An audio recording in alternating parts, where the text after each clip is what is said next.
paraît tellement magnifique vue de l'extérieur, que la Terre vue de l'espace semble si belle. Mais malheureusement, quand le chaos est à l'intérieur de notre monde, seule la haine et la peur s'en échappent.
Il est l'heure de se réveiller.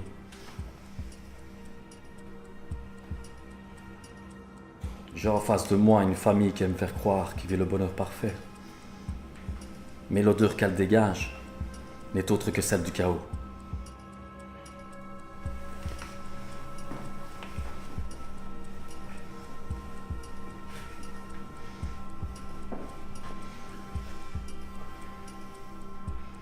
Je vais ôter ton baillon.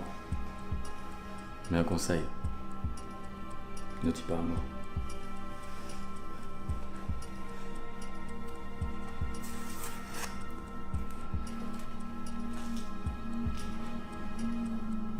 Très bien. Je constate que tu apprends très vite. Mais qu'est-ce que vous nous voulez? Ici, c'est moi qui pose les questions. Et j'exige que vos réponses ne soient pas des mauvaises. Sinon, les conséquences seraient très fâcheuses. J'espère que vous avez compris. Car je déteste me répéter. Je vous en prie, ne nous faites aucun mal. Comme tout acte, vos paroles devront être réfléchies avant de sortir de vos bouches. Maintenant, je vais aussi ôter vos baillons. Mais pas un seul mot.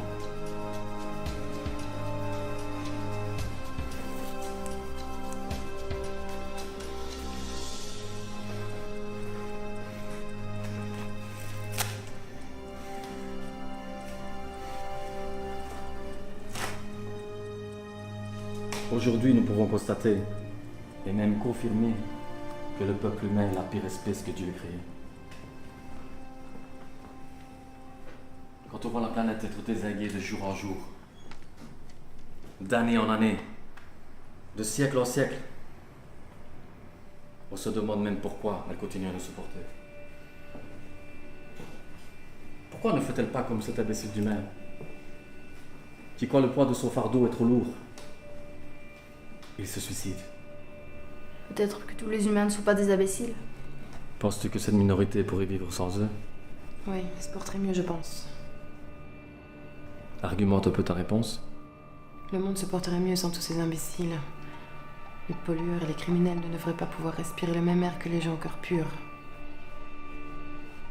Qu'est-ce qu'un cœur pur pour toi? Un cœur pur, c'est quelqu'un qui respecte les autres, qui a de la compassion, qui aide les autres sans penser à ses propres intérêts, et aussi qui possède une loyauté hors du commun. Ce genre de personne-là n'existe pas. Ce n'est que fictif. Jérémy, ton air défaitiste montre que tu en connais un rayon au sujet de cette race pure. Je me trompe? La perfection n'existe pas, qu'elle soit matérielle ou tout bonnement humaine. Dieu n'est pas parvenu à créer un être si parfait. Qu'en penses-tu, Estelle? Je sais pas. J'ai peur, j'arrive plus à réfléchir. Ne te tracasse pas, chérie. Ça va bien se passer. Qu'est-ce qui te fait dire ça? Personne ne peut prédire l'avenir. Le passé construit le présent et le présent nourrit le futur. Très joliment dit, Sandra. Tes parents devraient prendre exemple sur toi.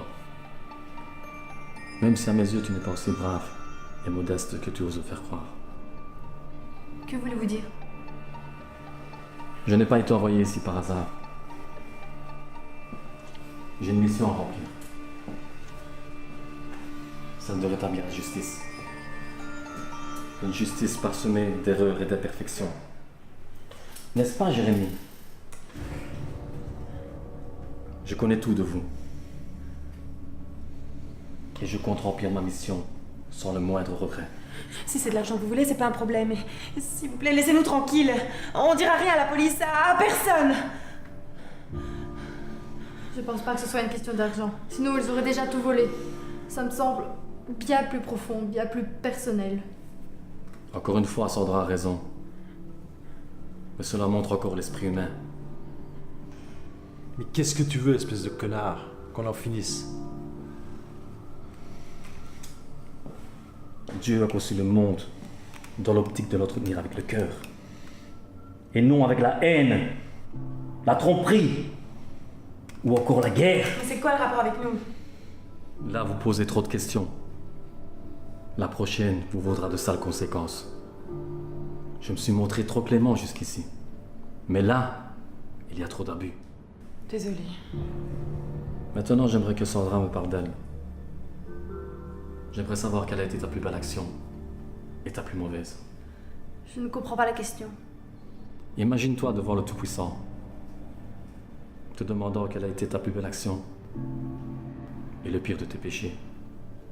Sachant que, selon tes deux réponses, s'ouvrira à toi les portes du paradis ou alors celles de l'enfer. Pour la bonne action, je dirais la fois où j'ai sauvé le chiot de la noyade dans la petite rivière. Je me suis sentie comme une super-héroïne. Très bien. Maintenant, j'aimerais que tu me répondes avec la même sincérité en ce qui concerne ton plus gros péché. Un jour, avec des amis, nous avons volé des chocolats dans une petite épicerie locale alors qu'on avait de l'argent. Pourquoi tu fais ça? Certainement pour ressentir la sensation rebelle comme tout adolescent. Qu'est-ce que cela procurait à ton ego? Au début, une puissante adrénaline est montée en moi, mais après quelques jours suivant le délit, je me suis rendu compte que c'était complètement stupide de ma part et que je valais beaucoup mieux que ça. Très bien. Estelle, c'est à nous maintenant. Je vous écoute. Même question que pour ta fille. Ben, c'est évident. Ma plus belle action, ça a été de donner naissance à ma fille. Je donnerai ma vie pour elle. C'est très émouvant. Mais là, je ne parle pas de moments personnels.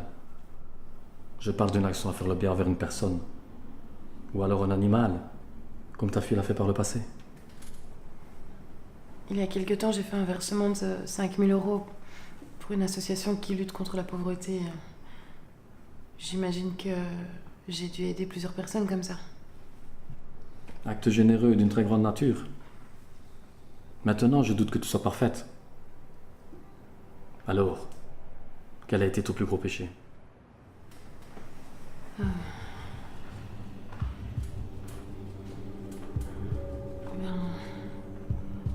pour obtenir mon travail de maquilleuse, j'ai couché avec le patron de la production. T'es sérieuse, là?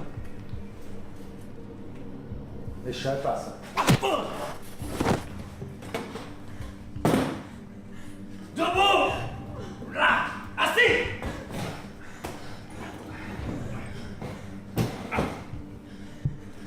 Je crois que je vais devoir me fâcher.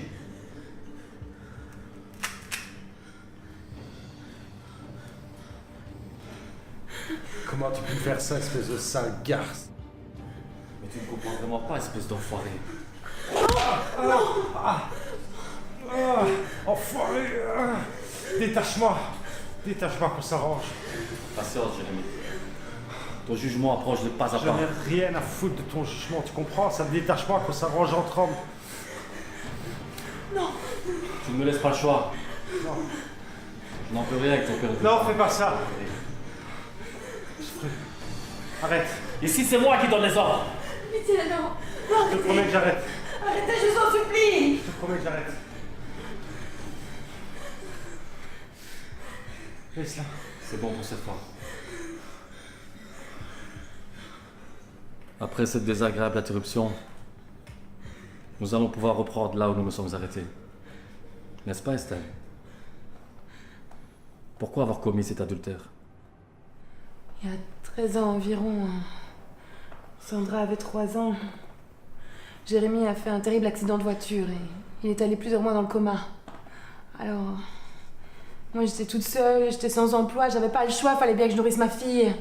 Maquilleuse, c'est tout ce que je sais faire, alors j'ai vu cette annonce et j'ai eu l'entretien directement. Après, tout s'est passé si vite. J'ai pas pris le temps de réfléchir, moi. J'ai vendu mon corps et mon âme pour subvenir aux besoins de ma petite fille, c'est tout. Vendre son corps est un acte puni par Dieu. Mais là, je pense qu'il pourra se montrer clément. Y a pas une journée où j'y pense pas. J'ai jamais pu regarder mon boss dans les yeux. Je me sens sale et je sais bien que ça passera jamais. Merci pour ta sincérité. Maintenant, nous allons passer au dernier cas de la famille. N'est-ce pas, Jérémy? Je suis prêt. En te conduisant comme un crétin, tu as perdu l'occasion d'avouer une bonne action. Il ne te reste plus qu'à dire ton plus gros péché. J'ai rien à dire. Tout le monde a quelque chose à dire. Même si c'est inutile, tout le monde a un truc à dire. Mon plus gros péché est une envie de meurtre actuellement. Si je comprends bien, à entendre le son de ta voix, je suis la cible. Tu comprends bien. Laisse-moi énumérer quelques-uns de tes péchés. Car tu sembles courageux à l'idée de me botter le cul. Mais pour avouer tes péchés, tu sembles en manque de couilles. Tu sais rien de moi.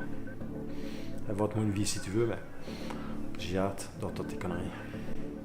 Et si on parlait de ce fameux 12 juillet, en bord de plage, accompagné d'une certaine Amélie, cette pauvre femme que tu as essayé de violer? Heureusement pour elle que 2 types passaient par là. Sinon, c'était le drame assuré. C'est vrai, Jérémy?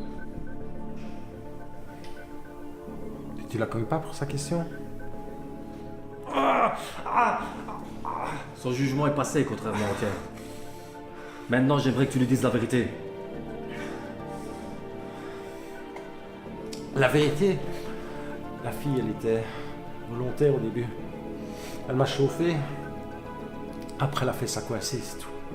Monsieur le tombeur de ces dames, rassure-toi, je ne parlerai pas de tes nombreuses conquêtes avec toutes ces dames en chaleur. Tu me trompes. Tu menaces de violer une femme et tu oses me reprocher d'avoir couché avec mon patron pour nourrir notre fille, mais t'es dégueulasse. Si je dis retour de vacances, un jour d'hiver, sur la route sud du pays, De quoi il parle, hein? C'était le jour où nous rentrions de nos vacances à la montagne. Quand t'as renversé le sanglier? dis-leur la vérité, Jérémy. Je peux pas, je préfère mourir. Je peux arranger ça. Mais d'abord, laisse-moi avouer ton acte. Non, pitié, fais pas ça. Ce jour-là, ce que vous aviez pris pour un sanglier n'était pas un sanglier. Qu'est-ce que c'était alors? Arrête, ne va pas plus loin. Prends ton courage à 2 mains. C'est ta seule chance de sauver ton âme. Ce jour-là, c'était pas un sanglier. C'était une petite fille qui s'était perdue et qui recherchait à retrouver sa famille. Quelle horreur.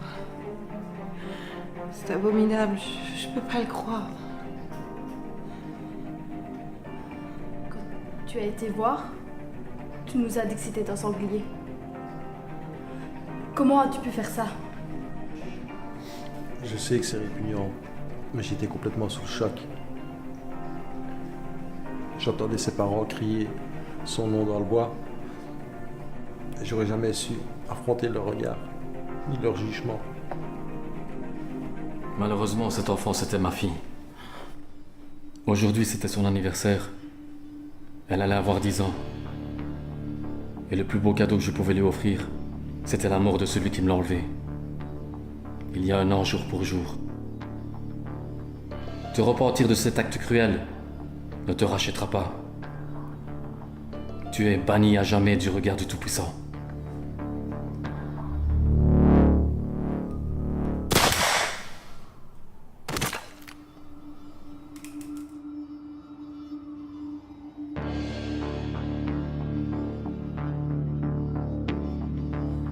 Aujourd'hui, ma mission est terminée. Personne ne pourra éviter son jugement dernier. Alors vivez chaque jour comme si c'était le dernier. Les choix de notre vie sont cruciaux pour notre avenir de l'au-delà. Alors un conseil, restez dans le droit chemin.